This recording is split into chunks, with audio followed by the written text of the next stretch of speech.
So, nakita nyo naman po yung nag-trending, no, na patungkol dito kay Vice Ganda. Patungkol kay Vice Ganda, mga kababayan, nag-trending po yung tinatawag niyang jet ski holiday. Kung naalala nyo po yung Nothing Beats the Jet Ski Holiday.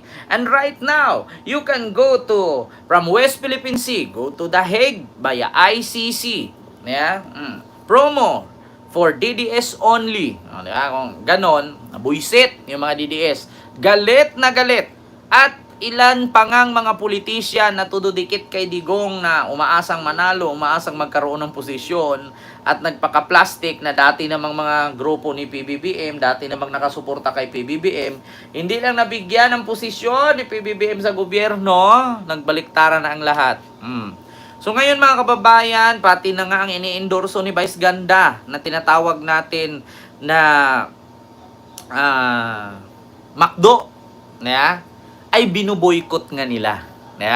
So ngayon, mga kababayan, speaking of McDo, speaking of boycott, eto na nga. Kinarma na nga ba si Vice Ganda?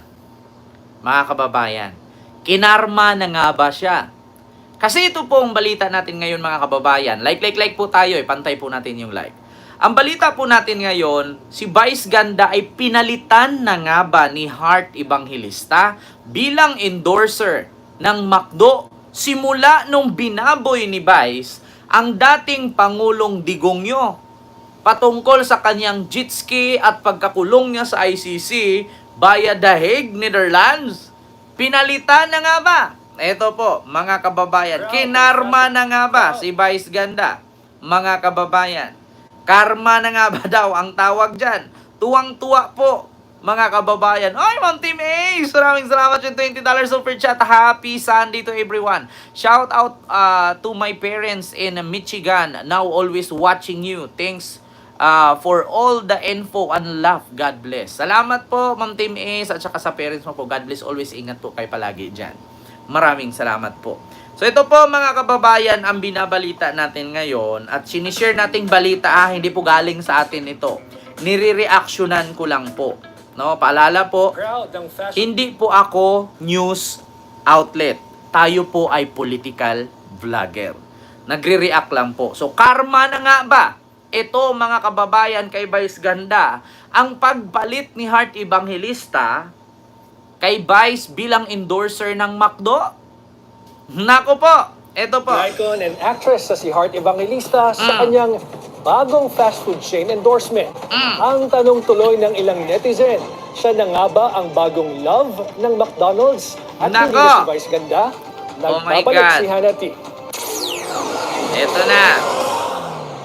Heart in, Vice Ganda out. Umuugong ang rumors na nabawasan ng endorsements ng host at comedian na si Vice Ganda. Kasunod ng natapyas ng 1 million followers sa social media page ng komedyante. Kamakailan, binahagi sa Instagram ng aktres at fashion icon na si Heart Evangelista ang bagong endorsement niya para sa sikat na fast food chain na McDonald's. Naroon ang photos niya sa BTS ng kanyang advertisement. Sa caption, sinabi niyang it's another dream come true. Dedicated pa ito sa old self niya. Dagdag pa niya, she can't even put into words how grateful she is. At the best dreams are the ones we get to pay it forward. Kaya naman, tanong ng netizens, out na ba si Vice Ganda sa McDo endorsement? Nag-ugat umano ito sa controversial na biro ni Vice sa kanyang recent concert. Binanggit nito ang The Hague at ICC, sabay ginaya ang dating Pangulong Rodrigo Duterte. Arestado si FPRRD noong March 11 at nasa ICC custody ngayon dahil sa crimes against humanity.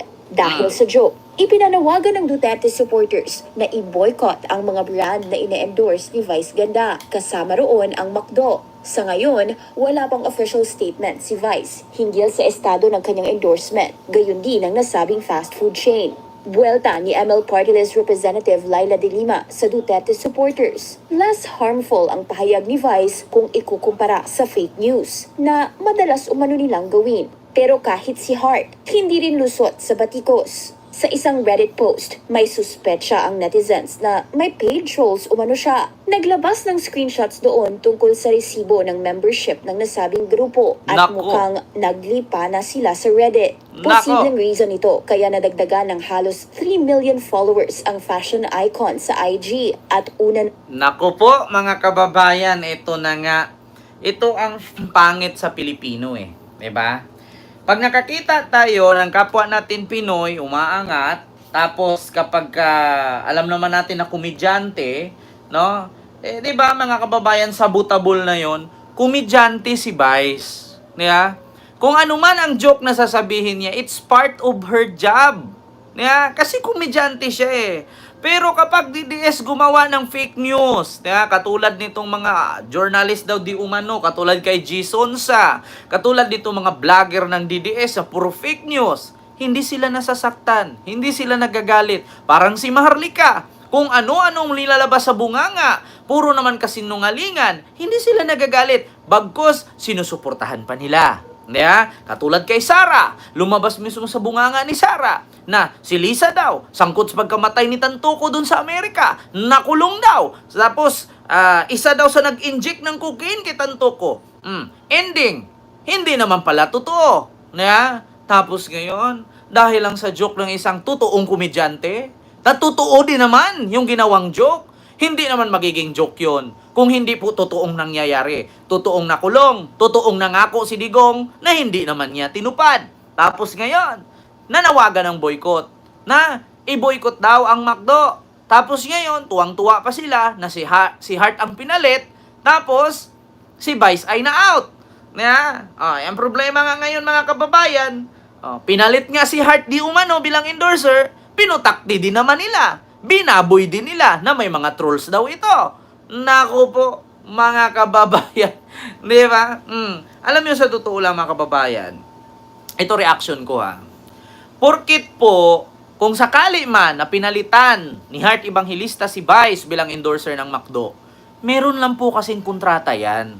Kung tutuusin po natin mga kababayan, ilang buwan na po, halos ilang taon na po, magdadalawang taon na po, si Vice Ganda bilang endorser dyan sa McDo. Kung ang kanila namang endorsement contract ay 1 taon lang or 2 taon, ay talaga pong papalitan. Bakit? Kung naalala ninyo, ang unang nag-endorse po ng McDo ay si Paulo Ballesteros. Hanggang sa nagiging endorser na din si Vice at si Paulo Ballesteros. Alangan naman hindi po papalitan. Hindi naman po habang buhay na si Vice ay endorser dyan. Maskin nga sa Jollibee, kung nakita ninyo, in-endorse po mismo ni Aga Mulak at ng kanyang pamilya ang Jollibee. In-endorse din po yan ni Kim Cho ang Chowking. In-endorse din ni Ann Cortez. Yung mga yan. So, hindi naman po, di ba? Hindi naman po porkit sila ay endorser, hindi sila pwedeng palitan. Ang Bini nga, kamakailan lang sumikat yung Bini, naging endorser na sila ng Jollibee. Di ba? So, ibig sabihin pala, kung ang Bini naging endorser ng Jollibee, kinarjack na din pala si Ann, tinanggal na din pala sila Aga Mulak. Di ba? Hindi naman. Ganun po yun, mga kababayan. Hindi po habang buhay ay nandyan ka. Kung tutuusin nga ninyo, dati si Roderick Paulate, mas masikat pa kay Vice, ay bakit merong Vice Ganda ngayon at wala si Roderick? Kung tutuusin dati, sikat si Roderick Paulate, nandyan si Jan Lapus. Bakit wala na si Jan Lapus at si Roderick Paulate ngayon? At bakit si Vice ang nandyan? Kasi po, pinapalitan. Weather lang yan. Nagkataon lang na natatapos po siya sa kanyang endorsement. Diba? Tsaka kayo mga DDS, wag po kayong magtawag dyan na boycott McDo. Aminin ninyo, wala kay pang McDo. Ganun lang yun. Yung humba nga sa dahig, pinag-agawan ninyo, pinag-awayan ninyo. Tapos may pa-boycott pa kayo. Tapos sisiraan ninyo yung endorsement. Ito, bigyan ko kayo ng trivia. Mga DDS, ibuboycott ninyo ang McDo. Sa tingin nyo ba, si Sara Duterte, isa sa endorser ng McDo, may kakain pa ba? Ay isa sa franchiser ng McDo? Correct me if I'm wrong kasi alam ko ang mga Duterte may mga franchise na fast food yan. Basta kung hindi McDo, Jollibee, kung hindi Jollibee, KFC. Tandaan nyo yan, 7-Eleven nga, ang dami lang franchise eh. Baka pagka i-boycott ninyo ang McDo, magugulat kayo. Ang mga Duterte may franchise din dyan sa McDo. Hindi mawala ng kita ngayon yung mga Duterte dyan sa Davao kung saan nila nilagay yung McDo branch na yan, Jollibee branch na yan. Sa mga nagtatanong, paano ka nakakasiguro, Kent? Try nyo, tanungin ninyo, yung may mayor nga diyan dito sa Luzon, napakadaming franchise ng Jollibee. Baka nakalimutan ninyo. Nako, hindi natin mahulaan ako. Nagsasalita lang ako. Nagsasalita lang ako mga kababayan. Malay natin, si Sara Duterte, may franchise na McDo yan. May franchise na Jollibee yan. Tapos ibuboycott ninyo. Di ba? Diyos mio Marimar. Alam mo, Flora Vios, kasing apelyido mo yung kotse ng Toyota, pero, wag kang magsabing nakabatak ka ba? Si Digo nga nakulong. Kung ako nakabatak, ano sa tingin mo si Digong? Ako, kahit sabihin mong nakabatak ako, nakaganon ako, wala kang proof. Pero ako, nasabi ko, nakawatan si putang inang Duterte, drug protector, tumatanggap ng pera mula sa droga, yan ay totoo. Bakit? Nakulong siya. Kung hindi totoo yan, ba't siya nakulong? Yan ang tanungin mo. Puro kayo, pag hindi nyo kayang sagutin, yung birada ng mga vlogger na against sa mga Duterte, yan agad, katulad kahapon, nag-post ako na nakabili ako ng bagong bahay. May nag-comment agad. Sabi sa akin, nakabili ka, suhol yan para tirahin mo mga Duterte. Hinamon ko siya, sabi ko, ma'am, or nanay, kung may pruweba ka po na sinuhulan ako para siraan ko ang mga Duterte kaya nakabili ako ng bahay, maglabas ka po ng pruweba, magkasuhan po tayo. Ilabas mo yung pruweba mo na ikaw ay tama at ako ay mali, magkasuhan po tayo. Hinamon ko talaga siya, mga kababayan. Nasa Facebook post ko yan.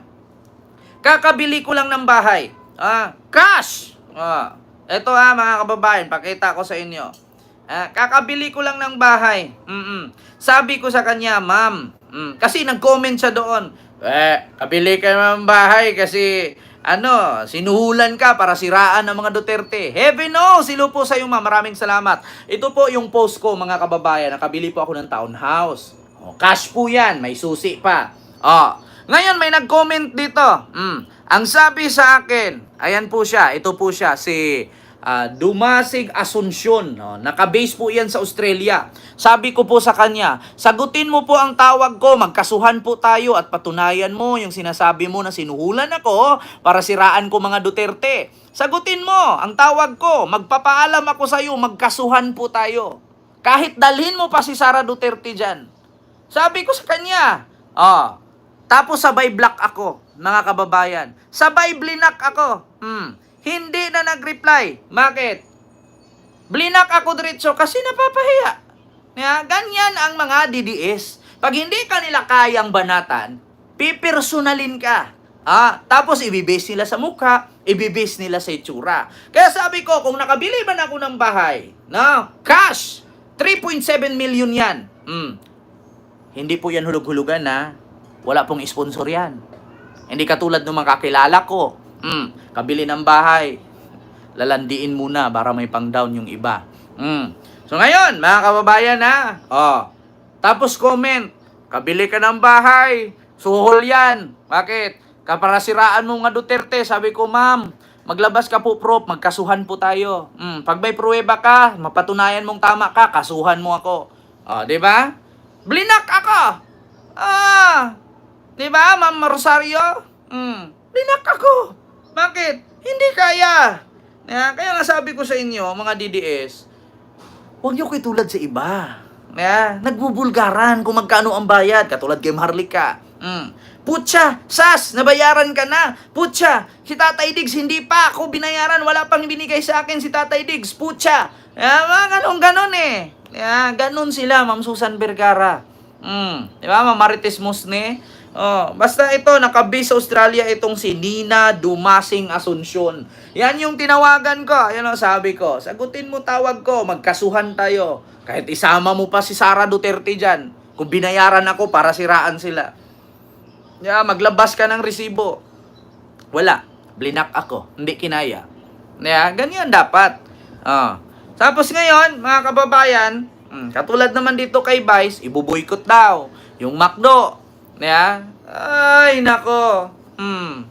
Ito pa, sinong nagsabi, Kent, ibulgar mo lagi name ng babaeng yan. Kaya, based sa Australia. Actually, matanda na po siya. Sabi ko nga, ma'am, baka mamumulubi ka. Baka makabayad ka pa sa akin na mas mahal pa dyan sa bahay na yan.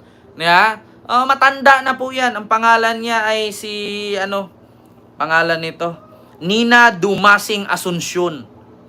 Nakaano siya sa Sydney, Australia. Tinawagan ko talaga siya. Sabi ko, kausapin mo ko, harapin mo ko. Hindi makasagot. Ganyan ang sakit ng mga DDS.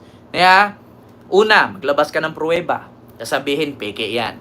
Pag i-play mo dito yung pruweba, may sources ka. Sasabihin agad, AI yan. Di totoo yan. Tapos binalandra mo na, binasa mo na, pinakita mo na, tapos ni-research nila, totoo. Sasabihin agad, taga saan ka? Anong address mo? Patayan tayo. Kasi hindi na kaya. Anong address mo? Magpakita ka. Magpatayan tayo. Ganyan ang sasabihin ng mga DDS.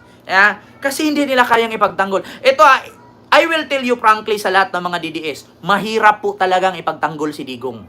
Kasi mismong si Digong po, hindi niya kayang ipagtanggol ang sarili niya.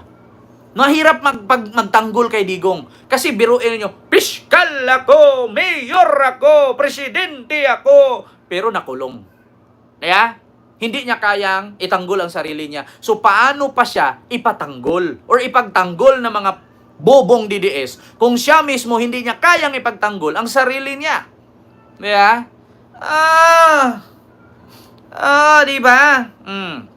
Nakita ninyo? Pati si Vice Ganda, kinarma na daw, pinalitan na daw ni Heart Evangelista bilang endorser ng McDo. Diba? Sunod, mga kababayan. Eto pa. Nako, mga kababayan, manggigigil kayo dito. Ano nga ba ito? I-share ko lang po sa inyo. Itong mga nakalap ko na mga chismis at balita. Hindi lang po ito chismis, mga kababayan. Balita din po ito na mismo galing kay Harry Roque sa kanyang live na kung saan question niya. Bakit daw, mga kababayan, ito pakinggan ninyo. Bakit daw si Sara Duterte pinag-initan daw ang kanyang confidential fund